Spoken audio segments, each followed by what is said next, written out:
Hey everyone, today I'm going to show you how to make honey-vanilla macarons. So let's get started.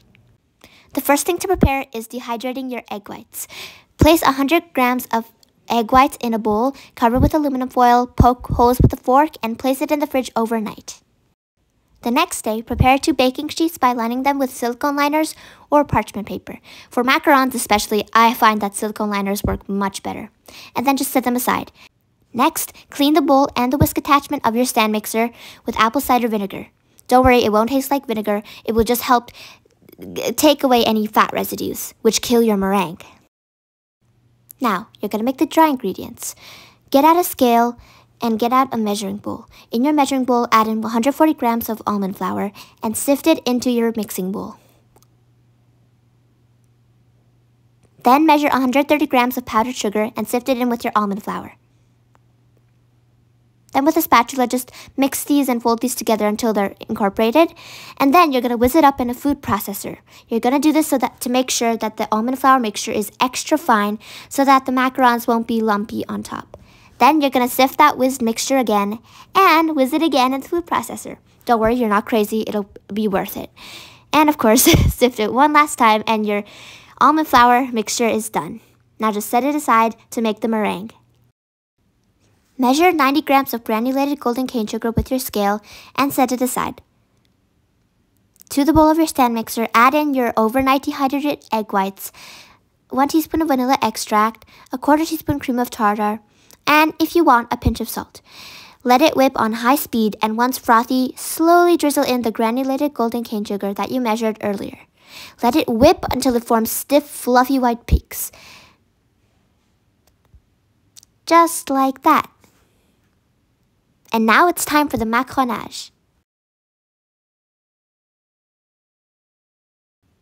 Add in 1/3 of your dry ingredients into the meringue and fold it up.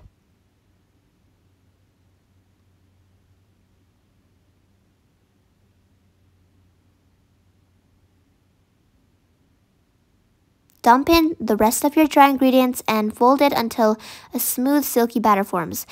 And to make sure you haven't overmixed or undermixed, make sure you can make a figure 8 with the batter. If you can, stop and start piping. Transfer the batter into a piping bag with a small round tip. Actually, a medium-sized round tip. Now just pipe little round cookies onto each baking sheet. To bake these, you're going to bake them at 300 degrees Fahrenheit for 10 minutes each. Actually, 10 to 12 minutes. You're going to bake them 1 sheet at a time, 5 minutes, then rotating the sheet another 7 minutes.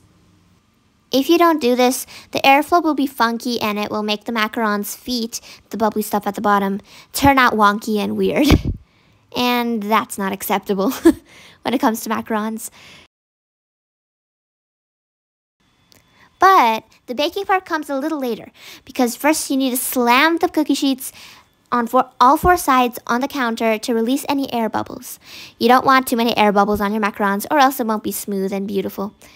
And then you're going to let them sit under the air vent, especially if you have a humid air condition where you live or if it's in the summer.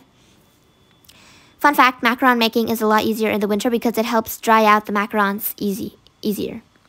So let them dry out to form a skin, and that means you can touch them without getting any gloopy batter on your finger.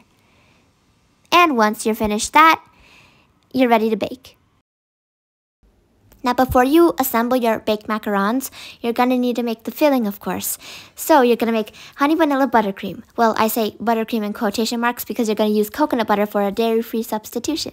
So in a small saucepan, add in 2 egg yolks and whisk it up to break it apart. Then you're going to add in 3½ tablespoons of coconut or oat milk. I recommend oat milk, it works much better. And whisk those up on medium-low heat until frothy and much thicker than before. Then you're going to add in 3 tablespoons of honey, 1 teaspoon of vanilla extract, and you're going to whisk those up.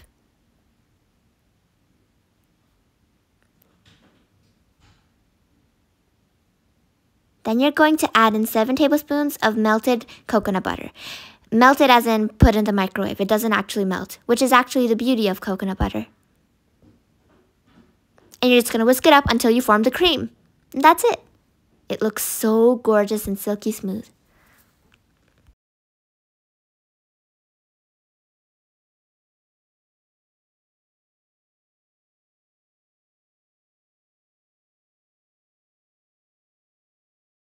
And finally, it's time to assemble the macarons. First, take your macaron cookie shells off the silicone liners and try to make sure they don't stick.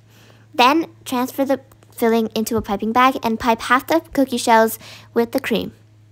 And finding the most identical looking cookie shells, stack them together to create the cookies.